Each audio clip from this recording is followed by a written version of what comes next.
Você já parou para pensar na idade dos discípulos de Jesus? Quando imaginamos aqueles homens que seguiram o Mestre, é comum visualizarmos figuras maduras, barbudas, experientes, como líderes e anciãos do povo. Mas, e se eu te dissesse que boa parte deles talvez nem fossem homens adultos? E se, na verdade, os discípulos fossem adolescentes, jovens com menos de 20 anos que deixaram tudo para seguir o Filho de Deus? Essa revelação muda completamente a forma como enxergamos o Evangelho, o discipulado e até mesmo a missão que Jesus entregou a eles. Antes de mergulharmos nessa jornada histórica e espiritual, já quero te convidar. Se você ama aprender sobre a Palavra de Deus de forma profunda e reveladora, se inscreva agora no canal e ative o sininho para não perder nenhum dos nossos estudos. Aqui nós desvendamos os mistérios da Bíblia de forma respeitosa, inspiradora e com base nas Escrituras Sagradas. E mais, quero que você comente lá embaixo qual discípulo você mais admira, porque sua participação ajuda a construir essa comunidade de fé que cresce a cada vídeo. Agora, voltando à nossa investigação, imagine a cena: o Messias, o Filho do Deus vivo, caminhando pelas margens do mar da Galileia. Ele olha para pescadores simples, homens que o mundo desprezaria, e diz: "Vinde após mim, e eu vos farei pescadores de homens." Evangelho de Mateus capítulo 4, versículo 19. Pedro, Tiago, João, André, todos largam suas redes e seguem.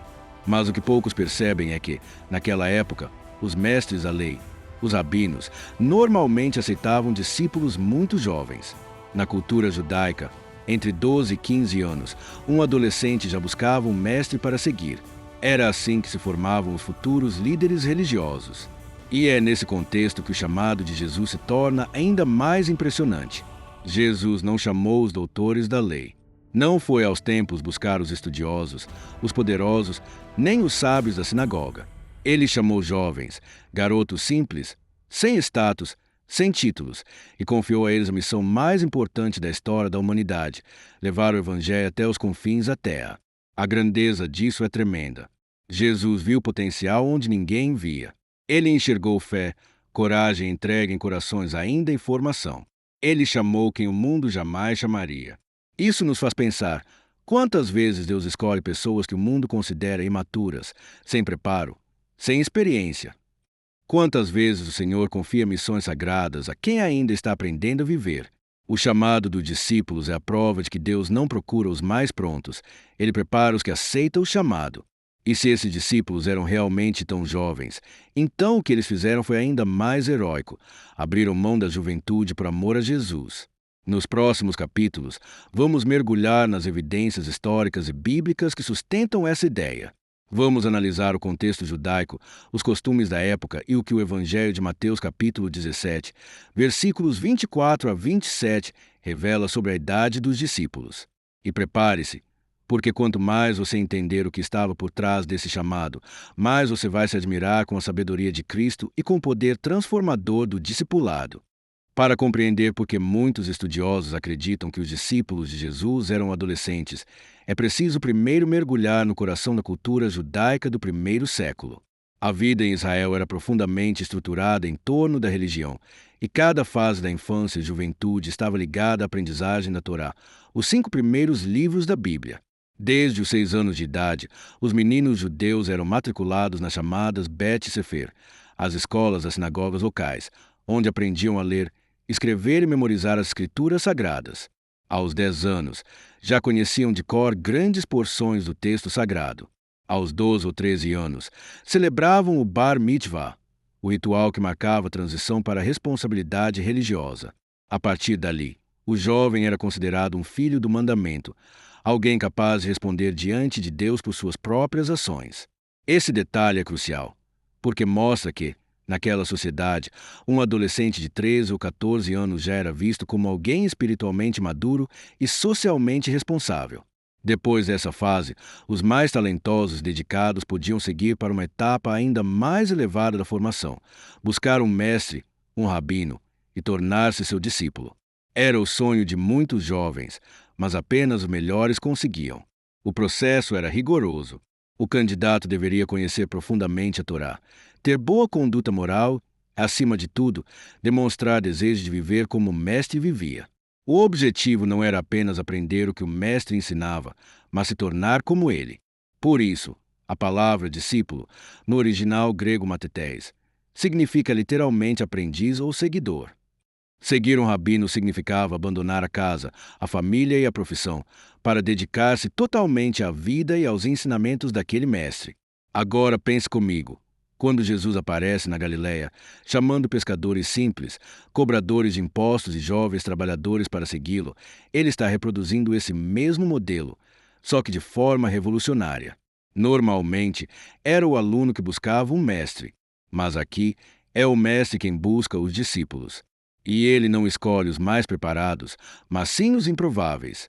Isso já mostra que havia algo diferente naquele chamado. Jesus não estava apenas formando estudiosos, ele estava transformando corações.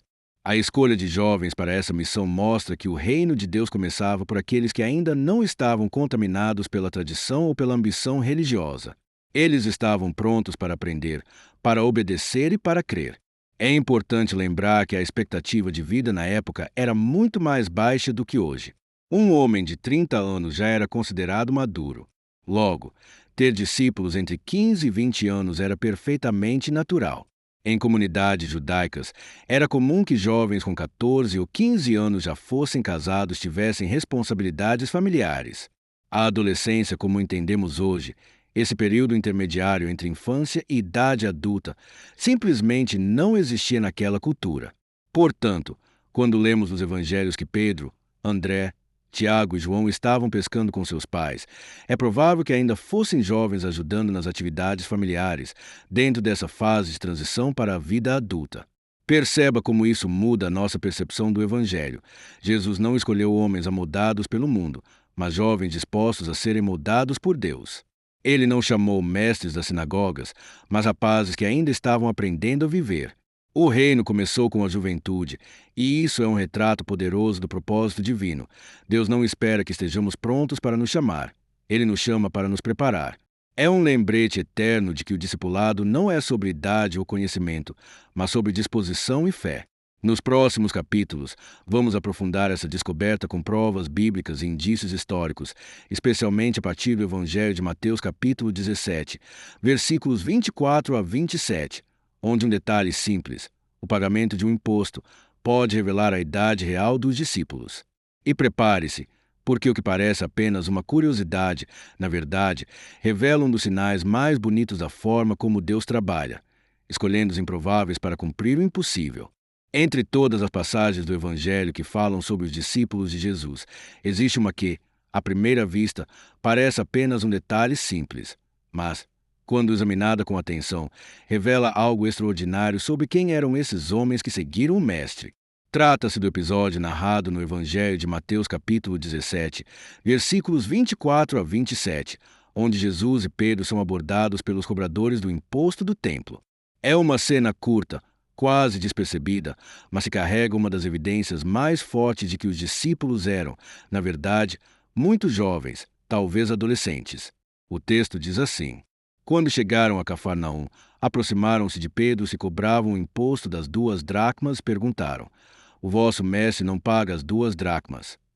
Disse ele: Sim. E entrando em casa, Jesus se lhe antecipou, dizendo: Que te parece, Simão? De quem cobram os reis da terra os tributos, os impostos? Dos seus filhos ou dos estranhos? Disse-lhe Pedro: Dos estranhos. Disse-lhe Jesus: Logo, os filhos estão isentos. Mas, para que não os escandalizemos, vai ao mar, lança o anzol e tira o primeiro peixe que subir.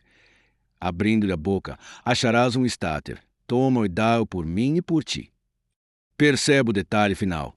Jesus manda Pedro pescar um peixe, dentro dele encontrar uma moeda suficiente para pagar o imposto por 2 pessoas, por ele e por Pedro.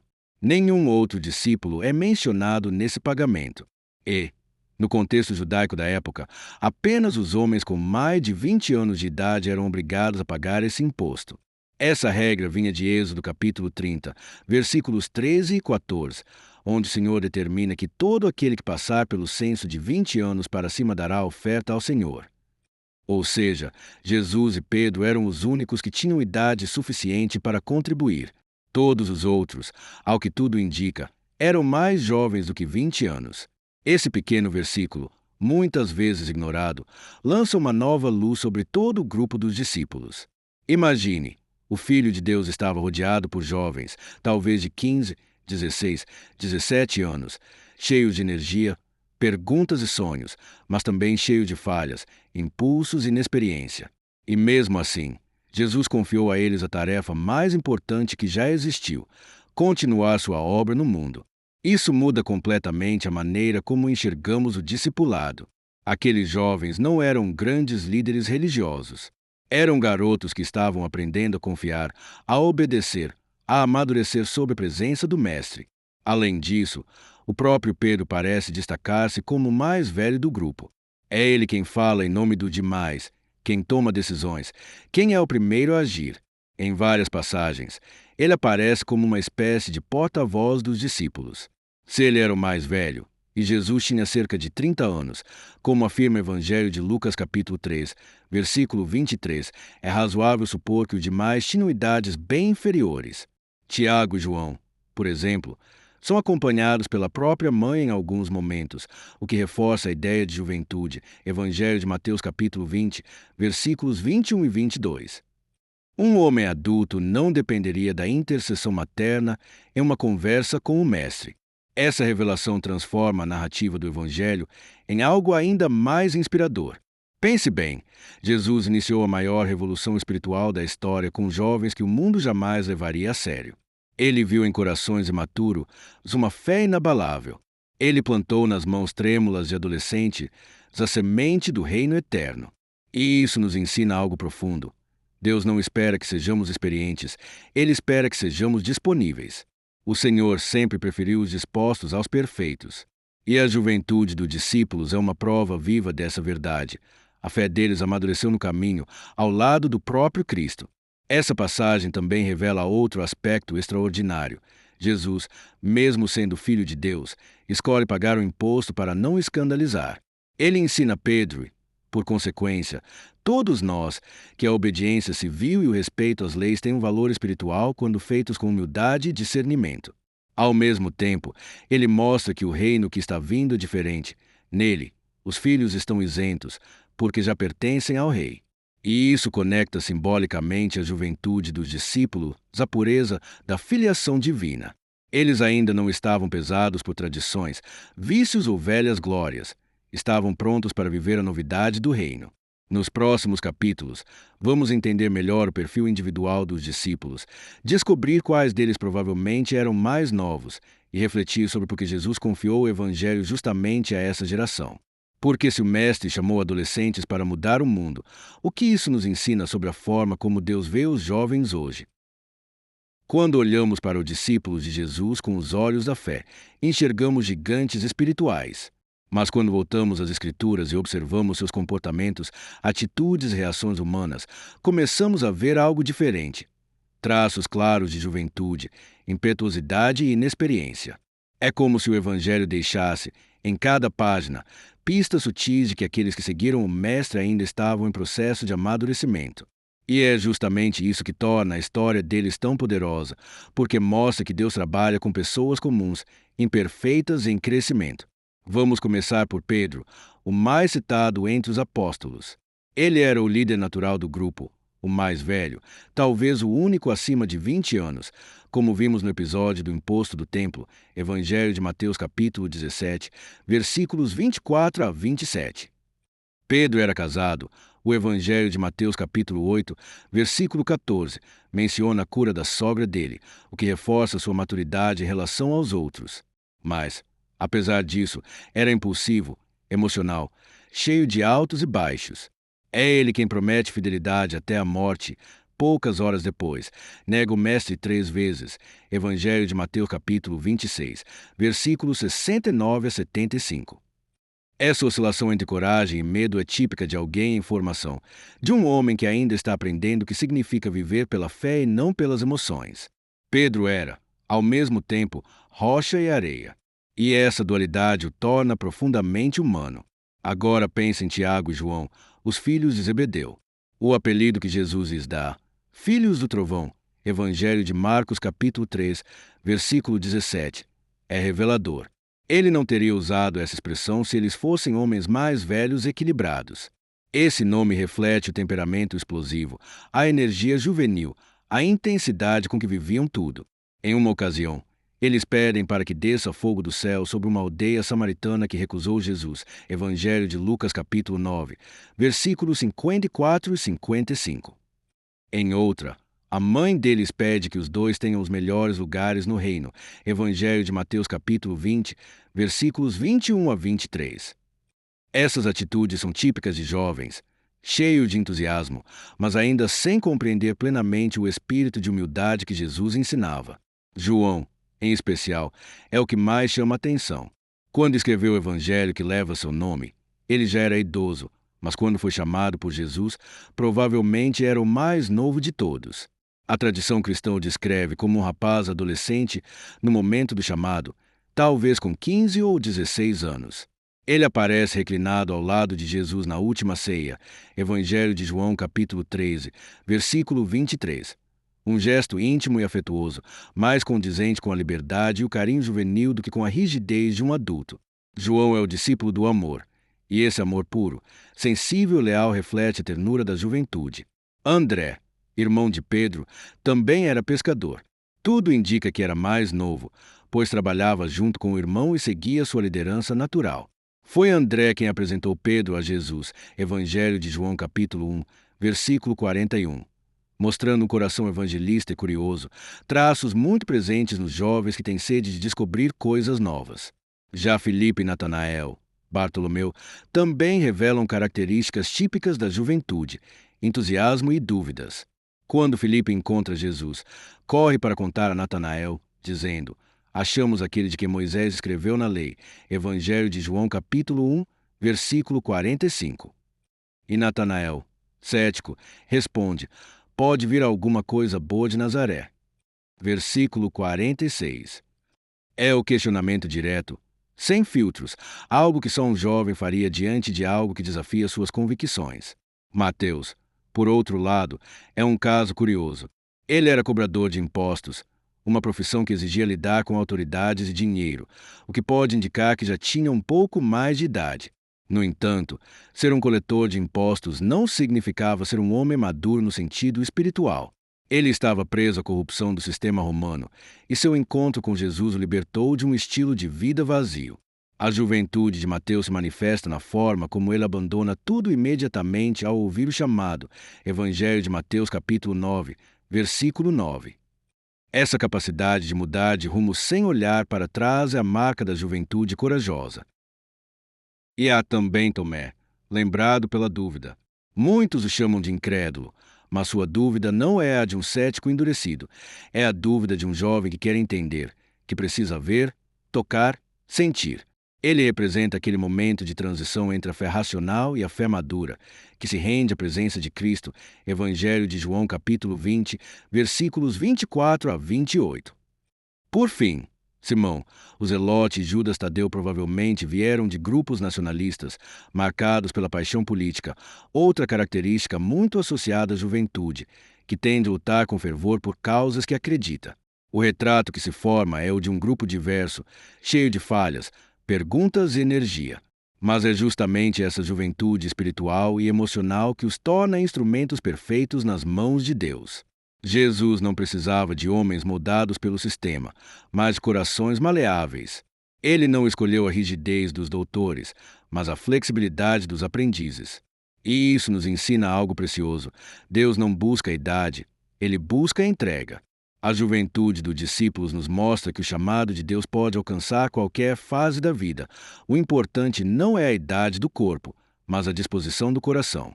No próximo capítulo, vamos entender por que Jesus confiou a esses jovens a missão mais importante da história e o que isso revela sobre o modo como o reino de Deus enxerga o potencial da juventude.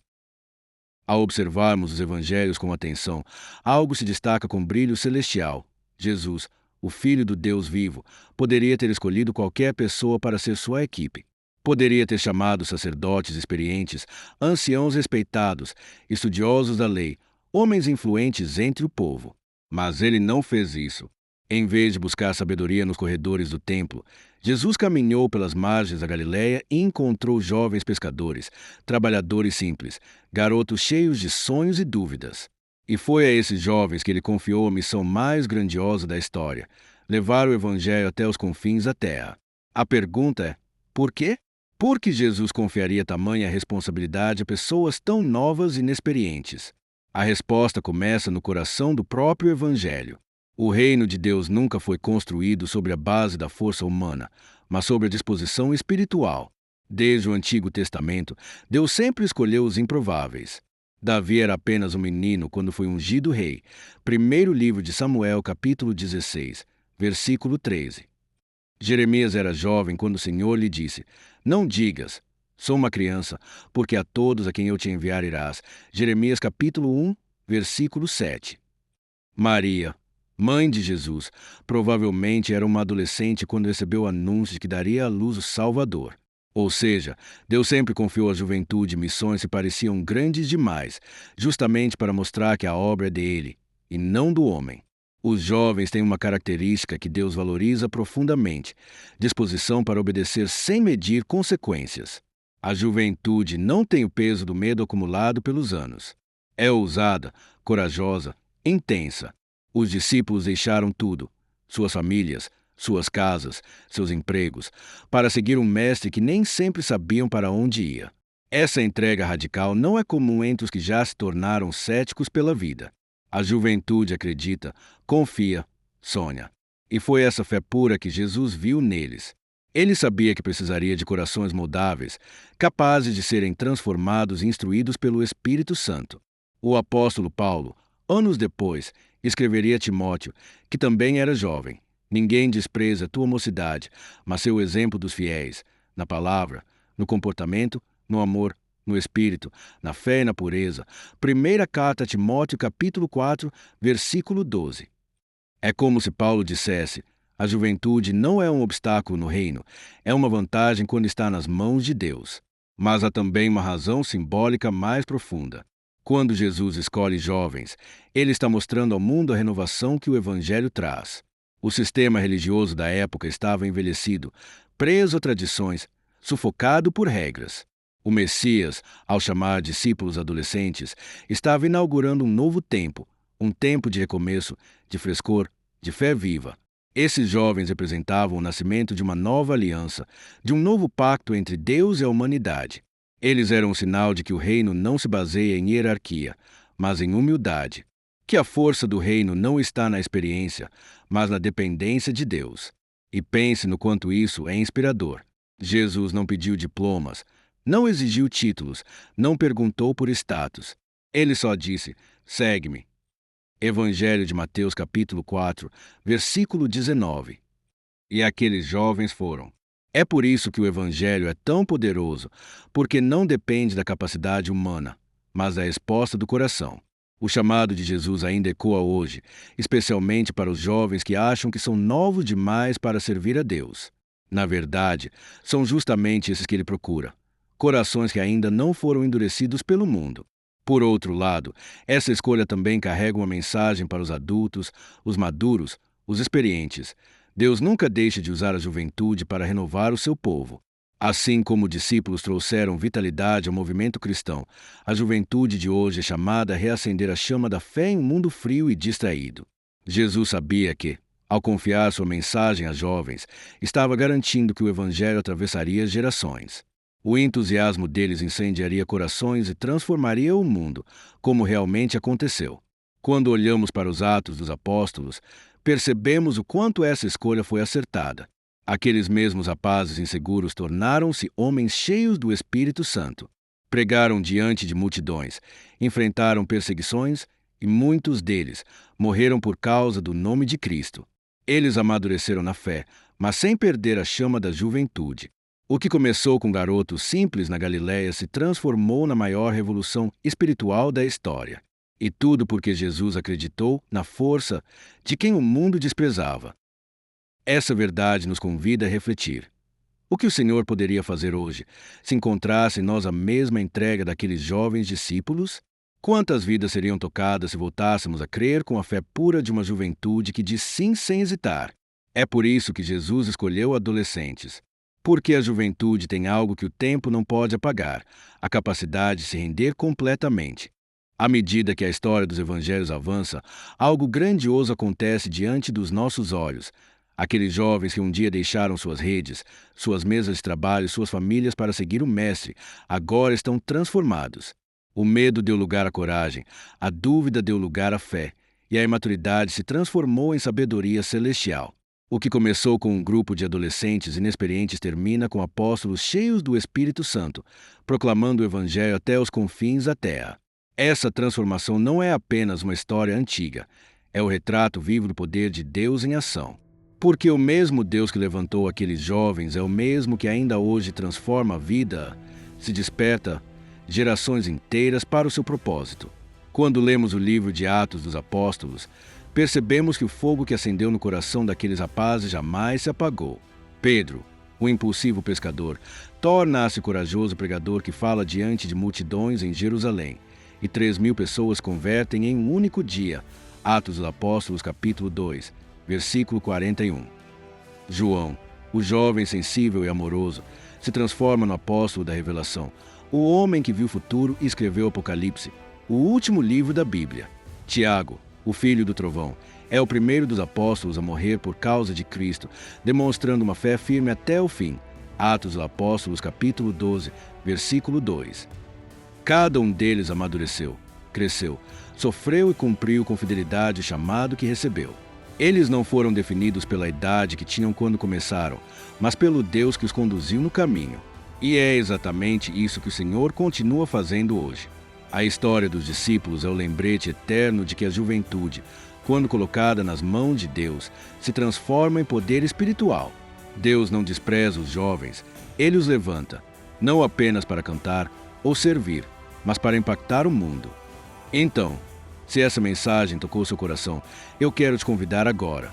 Se inscreva no canal, compartilhe este vídeo e escreva nos comentários o que mais te inspirou na história dos discípulos. Sua interação ajuda a espalhar o Evangelho e a mostrar que a juventude do Reino de Deus não tem idade. Ela vive dentro de todos aqueles que seguem o Mestre com fé, coragem e amor. Porque no fim das contas, a maior lição que aprendemos é essa: Deus não espera que sejamos maduros para nos usar. Ele nos amadurece enquanto nos usa.